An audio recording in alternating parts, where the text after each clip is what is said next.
हरियाणा जम्मू कश्मीर के नतीजे आ चुके हैं। हरियाणा के नतीजों ने काफ़ी चौंकाया भी। चुनावी पंडितों की सारी भविष्यवाणियां खारिज हुई। जम्मू कश्मीर में भी साफ हो गया कि हवा किशोर है। वैसे दोनों जगहों पर बहुत रोचक तथ्य सामने आए हैं। एक रिपोर्ट।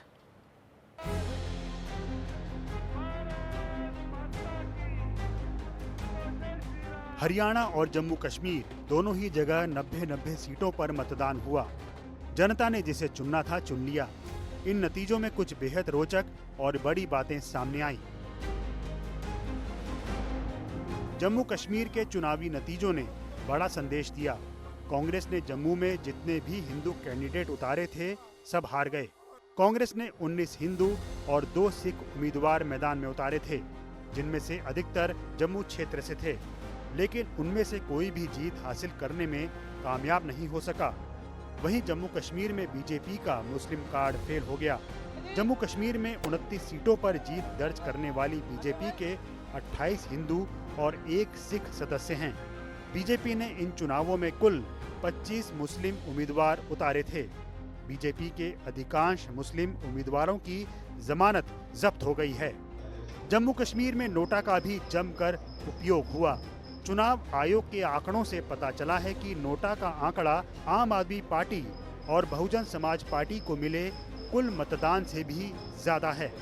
जम्मू कश्मीर में 3 चरणों में हुए मतदान में कुल 63.88% मतदाताओं ने वोट किया।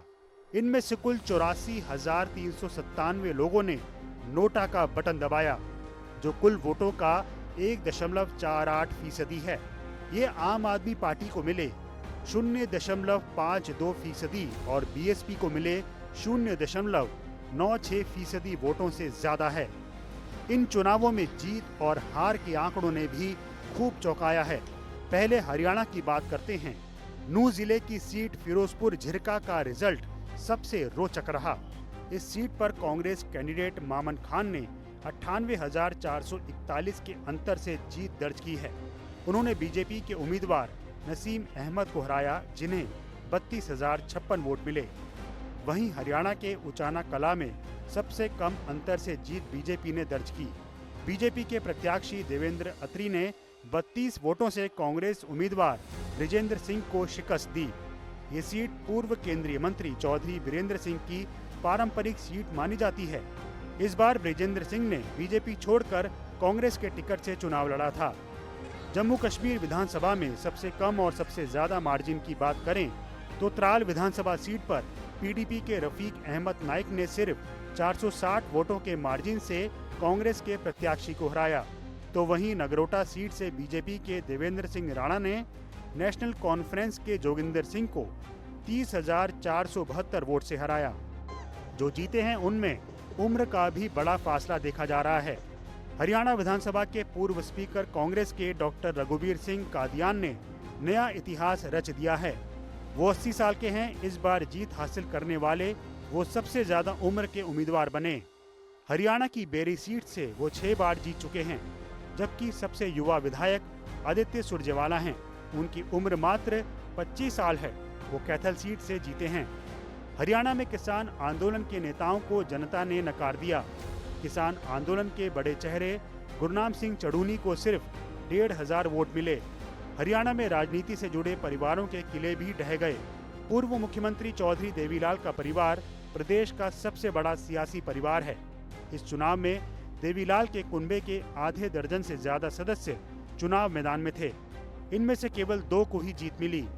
पूर्व मुख्यमंत्री भजनलाल के परिवार के 2 सदस्य इस बार मैदान में थे, जिनमें से एक को जीत मिली तो एक को हार का सामना करना पड़ा।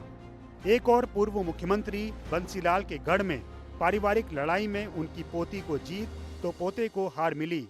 4 बार के विधायक और देवीलाल के पोते इनेलो के अभय सिंह चौटाला एलानाबाद सीट पर अपना चुनाव हार गए। पिछले चुनाव में किंग मेकर बने दुष्यंत चौटाला उचाना कला सीट से चुनाव मैदान में उतरे, लेकिन उन्हें भी करारी हार मिली। वैसे हुड्डा परिवार, सुरजेवाला परिवार, जिंदल परिवार, वीरेंद्र राव परिवार के वंशज अपनी सीटों पर जीत में सफल रहे।